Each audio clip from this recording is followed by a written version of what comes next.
লাশ দাফনের পরে মানুষ নাচানাচি করতেছে।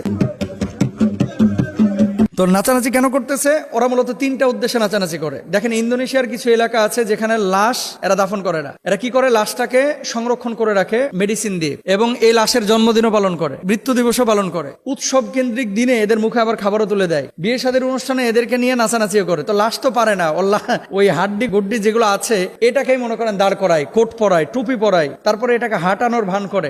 গাজী জসিম উদ্দিন প্রশ্নটি করেছেন ফেনী থেকে, যে মোহতারাম, আমার এক রিলেটিভ আফ্রিকায় থাকে, তিনি বলেছেন যে আফ্রিকায় দাফন কাফনের পরে নাকি কবরের পাশে নাচানাচি করা হয় এবং বিভিন্ন ধর্মের মানুষ সেখানে আছে। মুসলমানদের ক্ষেত্রেও কিছু কিছু জায়গায় এমন আচরণ দেখা যায় যেগুলো আসলে আমাদের দেশে দেখা যায় না। কবরস্থানে লাশ দাফনের পরে নাচানাচি করা, এটা কোনোভাবে ইসলামে জায়েজ আছে কিনা? 2 নম্বর বিষয় হচ্ছে যে এই আচরণ যে তারা করে, কি কারণে করতে পারে, এ সম্পর্কে আপনার কোনো আইডিয়া বা ধারণা আছে কিনা? আফ্রিকায় মানুষ দাফনের পরে, দেখেন, ইন্দোনেশিয়ার কিছু এলাকা আছে যেখানে লাশ এরা দাফন করে না। এরা কি করে? লাশটাকে সংরক্ষণ করে রাখে মেডিসিন দিয়ে, এবং এই লাশের জন্মদিনও পালন করে, মৃত্যু দিবসও পালন করে। উৎসব কেন্দ্রিক দিনে এদের মুখে আবার খাবারও তুলে দেয়। বিয়ে শাদীর অনুষ্ঠানে এদেরকে নিয়ে নাচানাচিও করে। তো লাশ তো পারে না, ওই হাড্ডি গুড্ডি যেগুলো আছে এটাকেই মনে করেন দাঁড় করায়, কোট পরায়, টুপি পরায়, তারপরে এটাকে হাঁটানোর ভান করে।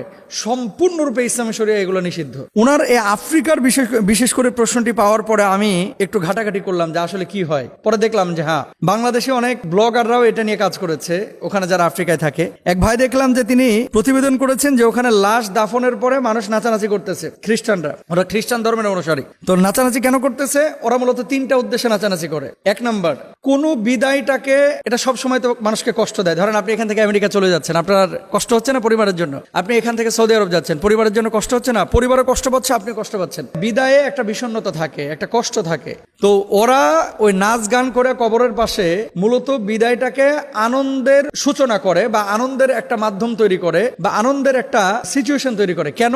যে প্রত্যেকটা বিদায় হয় বিষণ্ণের। তো আমরা এই বিদায়টাকে দিচ্ছি আনন্দের মাধ্যমে, যাতে করে পরকালে যখন আমরা উঠবো, সেই বিদায়ের সময় যেভাবে আনন্দ করতে করতে আমরা বিদায় দিয়েছি, ওঠাটাও যেন আনন্দের সাথে হয়ে থাকে। নাউজুবিল্লাহ।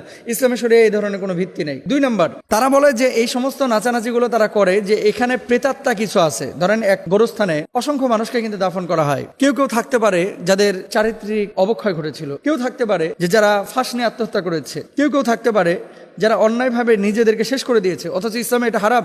ওয়ালা তুলকু বিআইদিকুম ইলা তাহলুকা, নিজেদেরকে ধ্বংস করে দিও না। আল্লাহ তাআলা নিজে কোরআনুল কারীমে এই কথা বলেছেন। প্রেতাত্মা বা অশুভ আত্মা যদি এই কবরস্থানের আশপাশে থাকে, তাহলে সে যেন দুর্বৃত্ত হয়ে যায়। এই জন্য তারা এখানে নাচানাচি করে। নাউজুবিল্লাহ, জোরে বলেন একবার। 2 নম্বর গেল এটা। 3 নম্বর, ওরা বলতেছে যে আমরা যে আমাদের আত্মীয় স্বজনকে নিয়ে এখানে নাচানাচি করতেছি,